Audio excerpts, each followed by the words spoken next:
gagawa tayo ng intention. Hindi pwede yan, Mary. So, yung secret ko, medyo sneaky. Pero sasabihin ko sa inyo, kasi hindi ko na-friend si Layla. Wala na ako. Yana, anong secret yan? Okay, sige, sasabihin ko na. Si Layla, nag-save ng pera para magpalaki ng, alam niyo na, pinatagaw niya sa akin yung pera. Pero di ba nga, nag-away kami, hindi na kami friends. Pero yung pera, nasa akin pa rin. Siyempre, hindi ko na isoli yun. Hindi may pera ako. Yana, nakalimutan mo na ba? Hindi tayo masamang tao. Hindi ako masamang tao. Kasalanan ko ba nakalimutan niya yung pera sa akin? Yana, wag. Ibalik mo kay Layla yung pera. Pera na yun. Hindi tayo ganyang tao. So, sino nang susunod mag-share ng secret?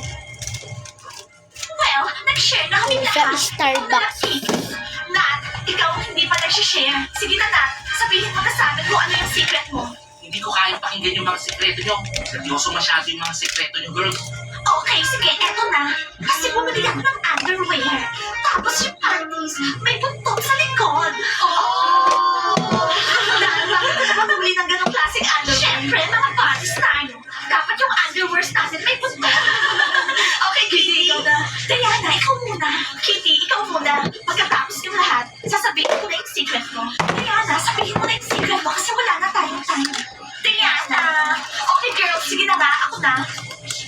Girls, pwede ko naman tanggalin yung takip ko sa tenga. Kung ako sa'yo, tatakpan ko na lang. Si Diana na yung mag-share. Well, girls, eto na yung secret ko. Nung last summer. Pero promise nyo, huwag yung gagawin to, ha? Promise. Okay, Diana, promise. So, ibig sabihin, yung latest secret mo, hindi na latest. Kasi last summer pa yan. Sabihin mo na sa amin yung secret mo. Ano bang ginawa mo? Girls, nung last summer, gutom na gutom ako. Wala akong pera. Tapos may nakita akong cafe sa malapit. So, pumunta ako, nag-order ako ng marami kasi nga gutom na gutom ako.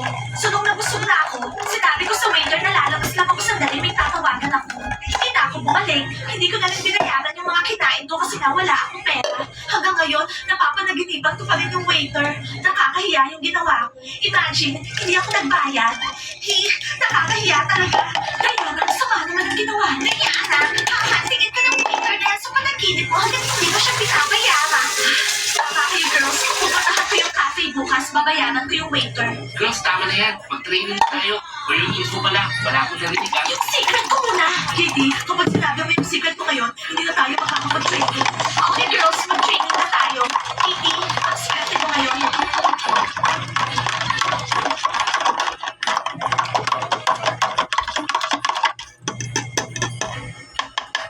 Mag-aaral tayo ng mabuti.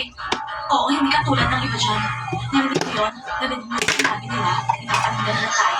Oo, Sophie. Anong sinasabi niyo dyan? Akala niyo hindi namin kayo narinig? Mga baliw. So, naririnig niyo kami. Simula dumating yung Sophie na yan, palpak na yung mga training natin. Aalis na kami sa France. Maghahanap kami ng ibang team.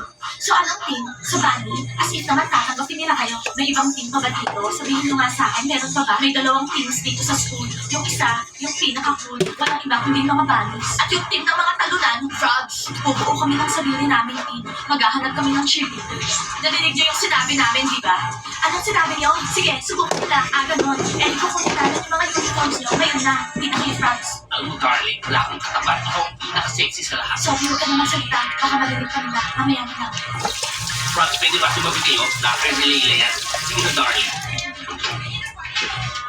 Thank you so much, Ryan. At least may swerteng babae dito sa school. Love talaga ni Ryan si Layla. Hindi naman bagay si Layla kay Ryan. Kaya nga pala magsukal. Nagdi-date pa sila? Siguro. Wala naman akong pakialam sa mga yan. Blondie, makinig ka. Type ko yung glamorous guy. Anong pangalan niya? Pangalan niya? Ryan. Ryan? Darling, pakibilis naman. In-order yung food, lalamig Oo ka. na, Ryan. Eto na, sandali. Hello, Ryan. Ako yung new girl dito. Alam mo, nung pakita na tapos sa'yo. Ganun ba? Ganyan talaga yung mga Ang sikat. gwapo mo pala sa malapit ka.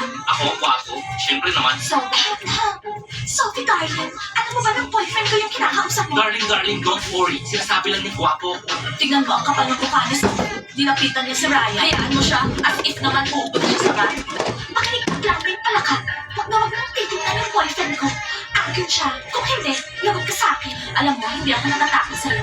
Magiging akin si Ryan. See you later, Juan. Darling, huwag kang magalit. Talagang kwapo lang ako. Nilapitan niya ako. Ganon. Bakit kinausap mo naman siya? Hoy, Ryan, kapag nakita pa kita ulit na may kausap na ibang babae, break na Darling, tayo. hindi ko maintindihan. Hindi ko nila pwedeng sabihin kwapo ko. Ryan, pinapalaan kita. Bye, Ryan. Ice, ito pang lemonade, please. Grace, hindi ka ba nabubusog? Hindi, stress ako. Kapag stress ako, kumakain ako tsaka umiinom ng marami. Okay? Green, sana may pambayad ka. Kasi hindi ko nakikita si Tina dito. O Grace, sino magbabayad dito? Si Kev yung magbabayad. Kev? Anong si Kev? Wala akong kinalaman dyan ha. Walang pera si Kev. Sorry Grace, walang lemonade. Okay, akin na yung account number mo. Isasend ko ngayon. Eto na. Ice, pwede bang pakibilis? Nagugutom na kami. Oo nga, tagal namin naghihintay. Ano ba? Kanina pa kami nag-order. Wala pa rin. Ang pangit ng service nyo. Hello everyone! Kumusta? Ice, kunin mo yung orders ng Pink Rebels. Diana, sorry. Unahin mo yung mga rebels, nagbibigay ng Okay, timpla. sige. Ice, nasa na yung lemonade ko. Nabawasan na yung pera ko. Ito na, ginagawa na. Hindi mo ba nakikita? Gising ngayon? Girls, anong order nyo? Tignan mo sila. O ano yun? Tinula mo ba sila? Ganon!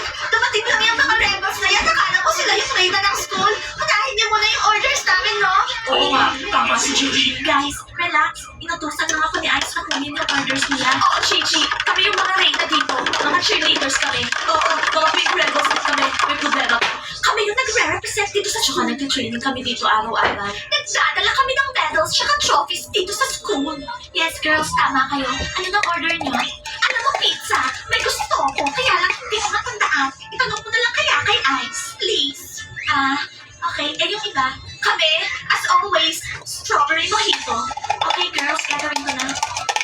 Grabowski, ikaw nga pumausap sa kanila. Julie, bakit naman ako? Eh, sino? Hindi tama to, no? Akala mo naman kung sino sila kung umasta. Ay, mga reyna mo ng corona. Makinig kayo.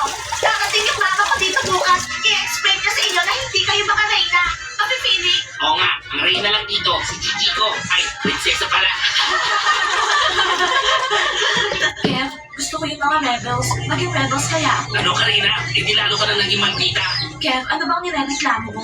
Ayaw mo ba yon? Walang pwedeng umaway sa'yo. Girls, alam nyo, hindi ko maintindihan. Oh, yung sigaw! Eh, friendly naman tayo sa lahat. Tinutulungan natin Wala sila. yan naman Ang tayo. problema nila, naiingit lang sila kasi rebels tayo. Binibigyan tayo ng special attention. Hayaan na nga natin sila. Ito na guys ang ating At tayo, mga milk girls, tea. bakit ba natin pinag-uusapan to? Mga queens Milk tayo,